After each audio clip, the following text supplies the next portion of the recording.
Hello and welcome to this edition of World at War. My name is Mohammed Saleh. The southern Syrian province of Sweda has been in the grip of a deadly sectarian violence since the 13th of July. There have been large-scale killings that have been affected because of the clashes between the Druze fighters and the Sunni Bedouin tribes and the Syrian army and its allies. Presenting itself as a defender of the Druze community, Israel has jumped in with airstrikes on Wednesday, which caused severe damage to the Syrian Ministry of Defense in Damascus, and it also struck the vicinity of the Syrian presidential palace. The same day, a ceasefire agreement mediated by the United States, Turkey and the Arab nations was announced, which halted much of the fighting and resulted in the pullout of the Syrian government forces from the embattled province the next day. But renewed clashes between the Druze armed groups and the Bedouin tribes have been reported since then. An immediate ceasefire was announced again, and Syria's interim president Ahmed al-Shara has renewed his pledge to protect the minorities, but the clashes have continued.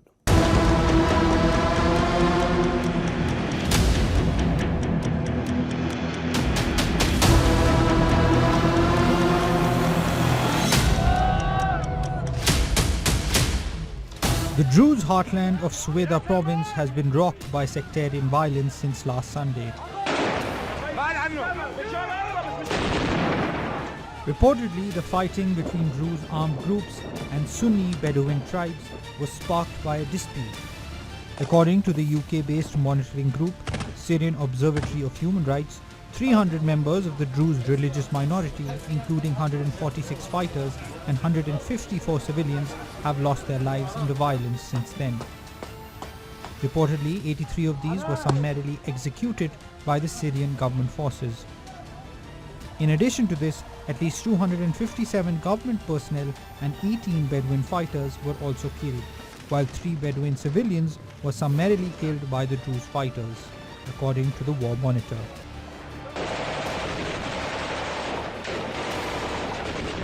The city of Sweda now resembles a picture of horror and despondency.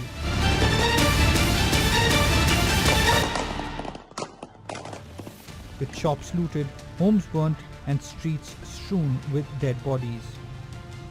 Convoys of fighters from Syria's Islamist-led government began entering the embattled city on the next day, in a bid to restore order, but that didn't help matters. Israel, which has previously called Syria's transitional government a terror group from Idlib that took Damascus by force, hammered Syrian government troops with airstrikes in Sweda and also struck targets in and around the capital Damascus, including the military headquarters, warning that its attacks would intensify until the government pulled back.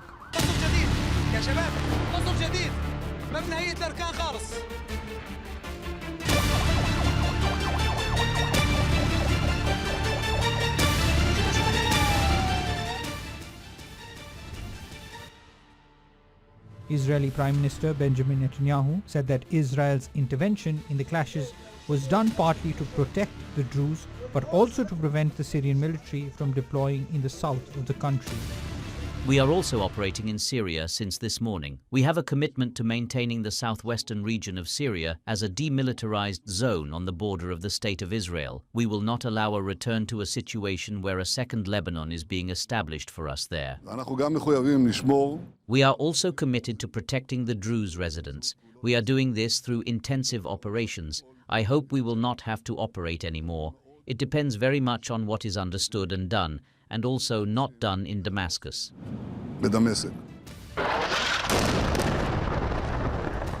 Analysts are of the opinion that this posturing by Israel as a defender of the Druze community is merely a pretext for pursuing its own military goal of keeping Syrian government forces away from the Israeli-occupied Golan Heights. Which begs the question, does Tel Aviv, in the name of Syria's Druze minority, intend to keep Syria decentralized and isolated? On Wednesday, the Israeli airstrikes on Syria were condemned by the United Nations Secretary General.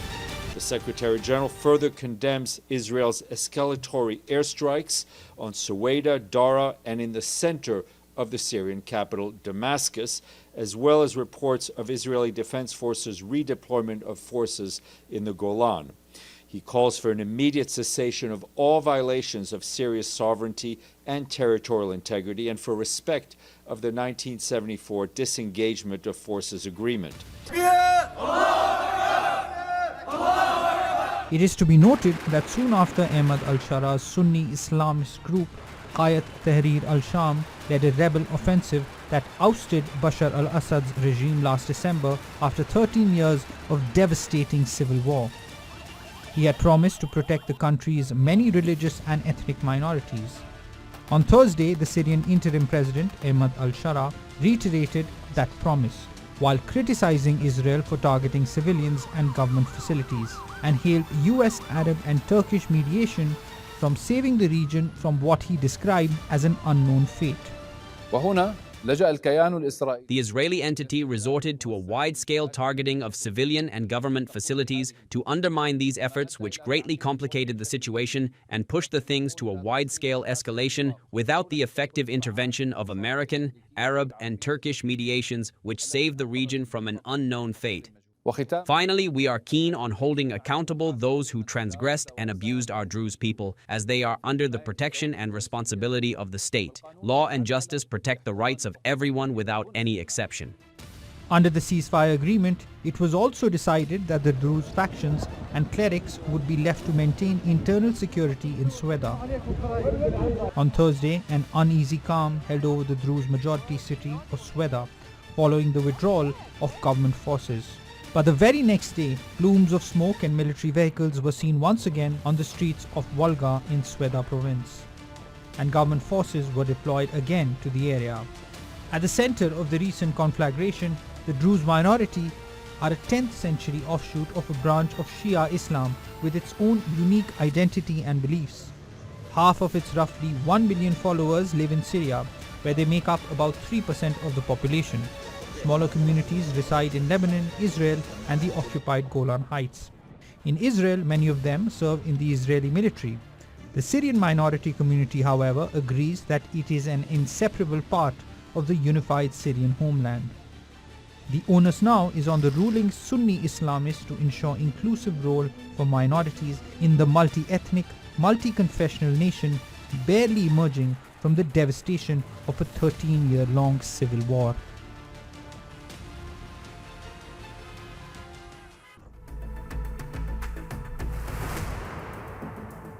The American Lieutenant General Christopher Donahue, who heads the United States Army Europe and Africa and the commander of the Allied Land Command, which means that he is the head of NATO's land forces in Europe, has claimed that NATO can strike and seize strategic Russian positions in a time frame that hasn't been heard before.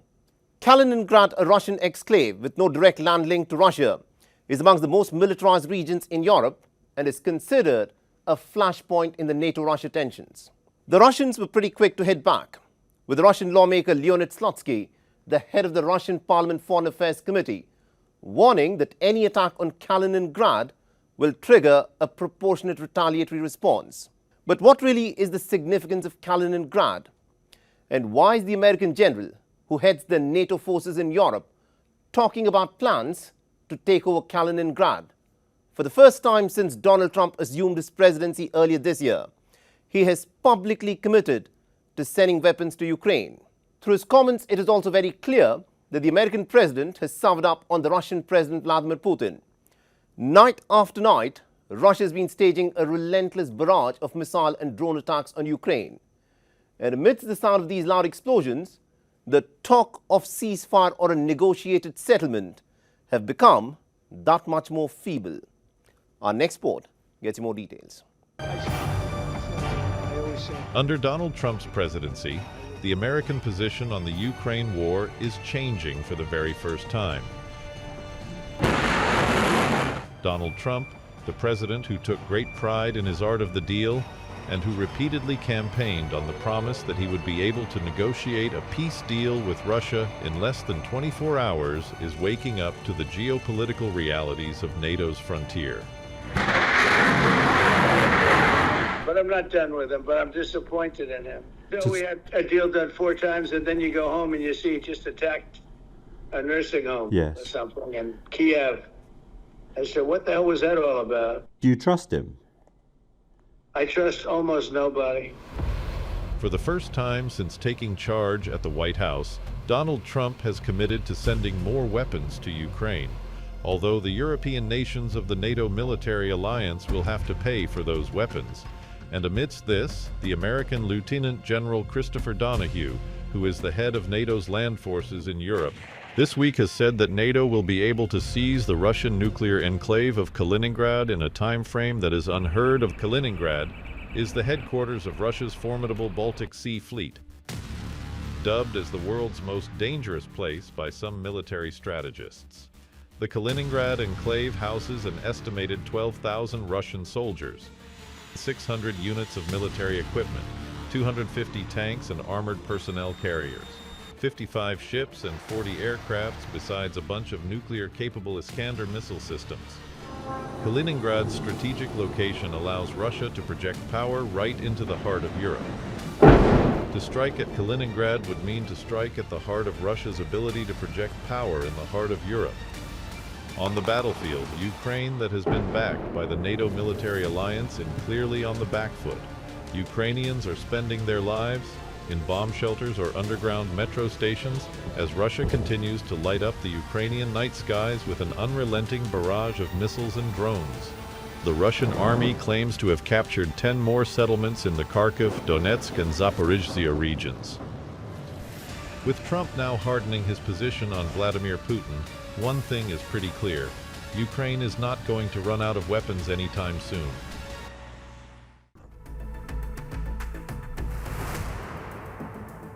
In a significant milestone, the Indian Army successfully carried out trials of the indigenously developed air defense system, the Akash Prime, in the largest Union territory of Ladakh over 2 days, beginning from the 16th of July.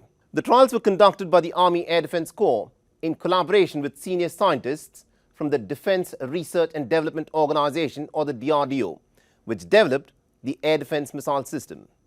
Our next report gets you more details.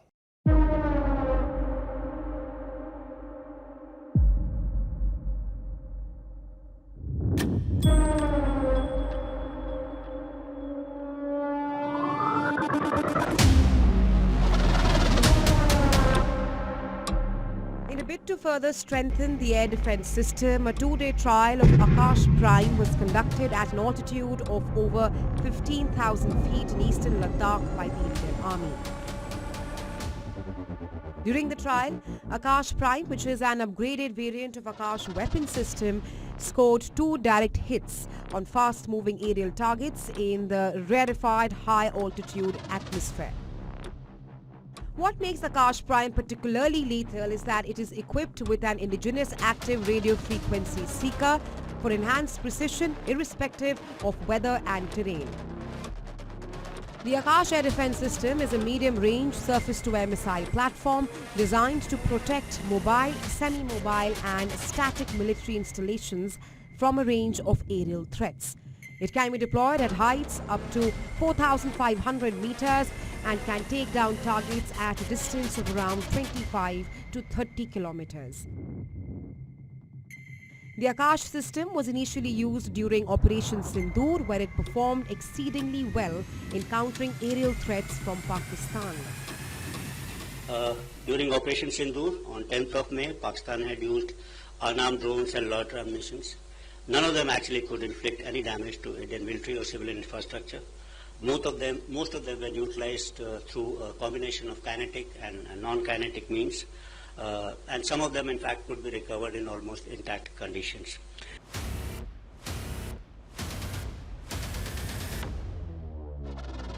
Developed with an aim to reduce reliance on imports and increase indigenous capability, the Akash Air Defense System is testament to years of commitment under the Atmanirbhar Bharat initiative. And with recent successful trials, India's air defense systems are not only said to be the guardians of the skies, but are bound to draw much international interests.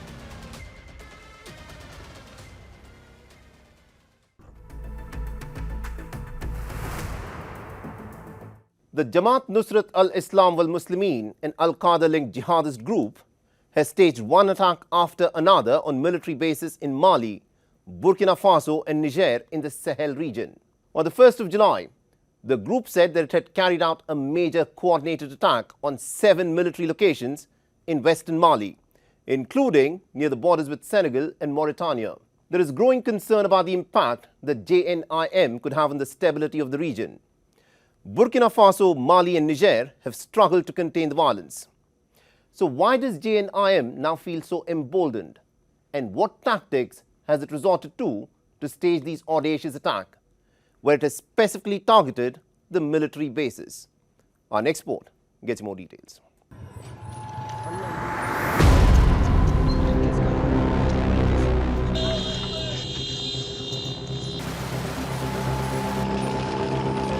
Gunfire and explosions shattered the stillness of Mali's military base. As wave after wave of jihadist insurgents from an al-Qaeda-linked group stormed the military camp, catching the newly deployed soldiers off guard.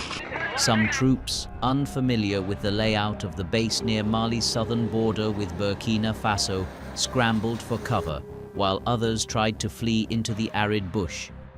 Hours after the attack, videos emerged of jubilant fighters from the Jama'at Nusrat al-Islam wal-Muslimin stepping over the bodies of fallen soldiers between sandbags. The JNIM claimed it had killed more than 100 troops and showed around 20 soldiers who it said had been captured at the Bolkesi base. The Bolkesi assault is one of more than a dozen deadly attacks by the JNIM on military camps, outposts and towns across Mali, Burkina Faso and Niger. The insurgents linked to JNIM claim to have killed more than 400 soldiers in these attacks. According to security experts, the recent attacks point to a concrete effort to encircle the Sahelian capitals, aiming for a parallel state stretching from western Mali to southern Niger and northern Benin. This sharp rise in violence has thrown life completely off gear for the common people.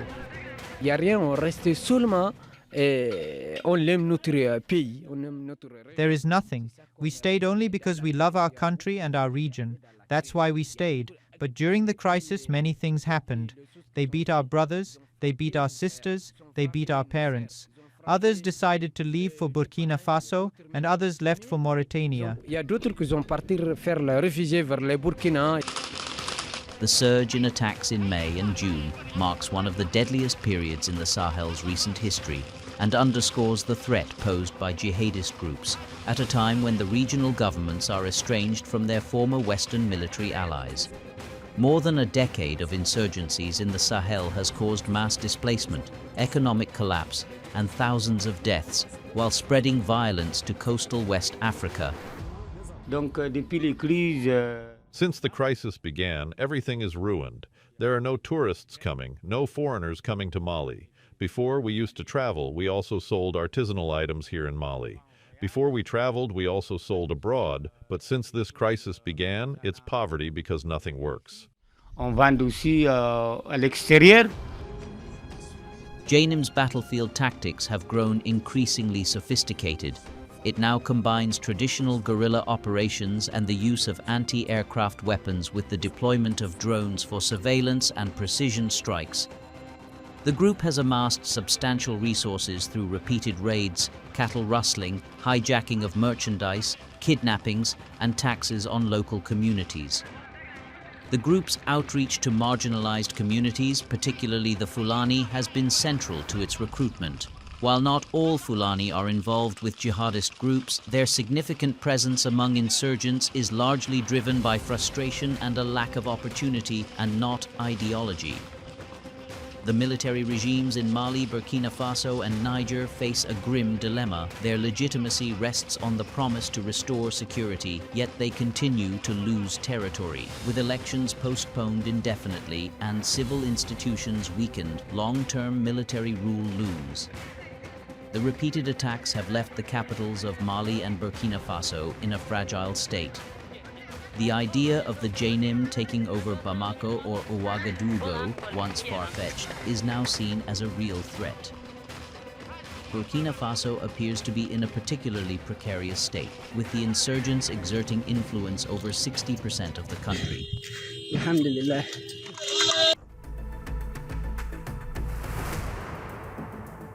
According to a group of human rights lawyers in Sudan, the powerful paramilitary rapid support forces went on a rampage that began on the 12th of July, killing nearly 300 people, including children and pregnant women, and setting fire to villages in the state of North Kordofan.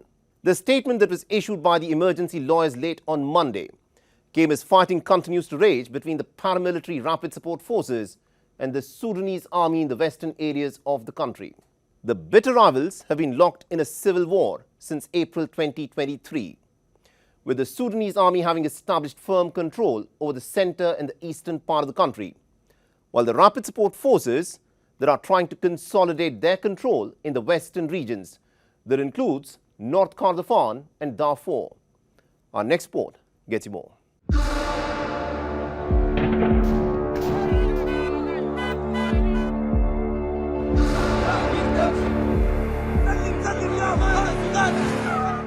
The Republic of Sudan, Africa's third largest country by size, has been torn apart by a power struggle since April 2023 between the Sudanese army chief and the country's de facto leader, Abdel Fattah al-Burhan, and the paramilitary rapid support forces commander, Mohammed Dagalo.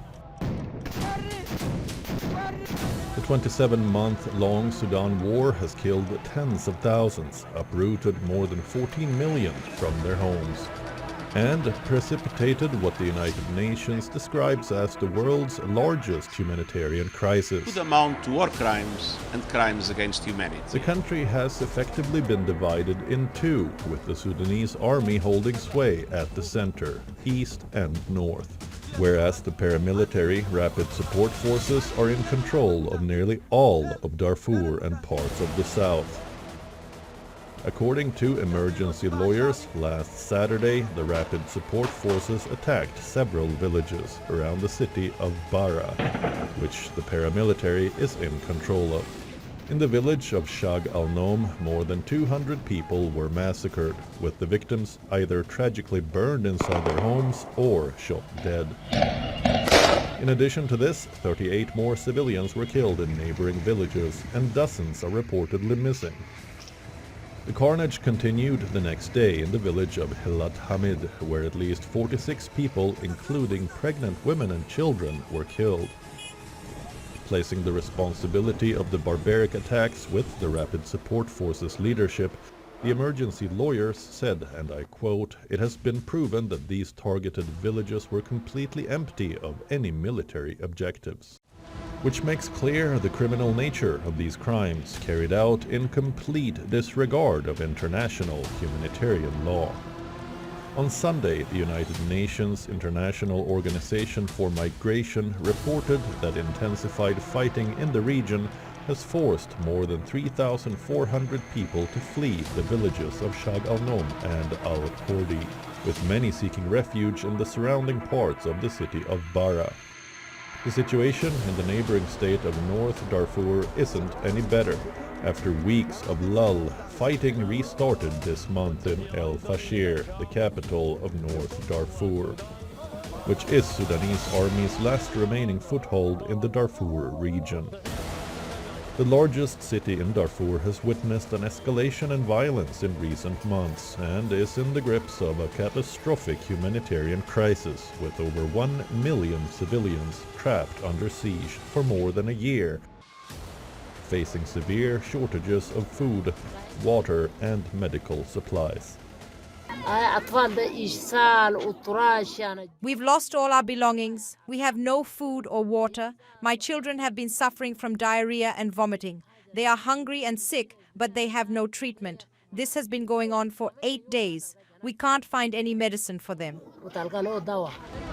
The blockade of key supply routes has led to severe food shortages and rising prices. According to UN estimates, around 1.65 million people, including approximately 825,000 children, are trapped in Al-Fasher and surrounding displacement camps. Many, in their desperate bid for survival, have resorted to eating leaves and peanut shells. as conflict zones are experiencing widespread hospital closures and shortages of medical supplies.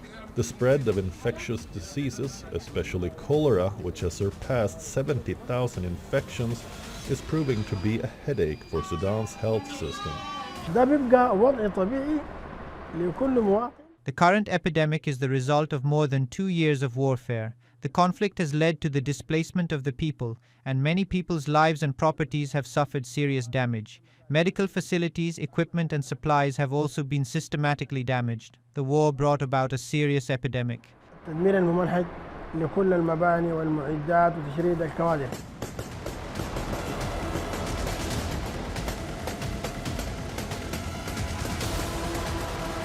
During this turbulent period of intense fighting, both the Sudanese army and the paramilitary rapid support forces have been accused of war crimes.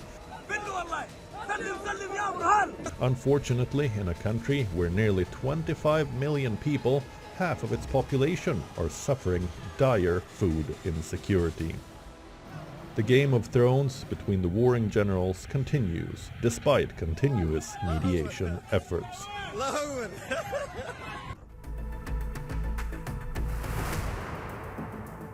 And with that, it's a wrap on this edition of World at War. If you want to reach out to me with any comments, feedback or suggestions, please feel free to do so on the ID that you're seeing on your screens. I'm your host, Mohammed Saleh, and I'll see you again next week.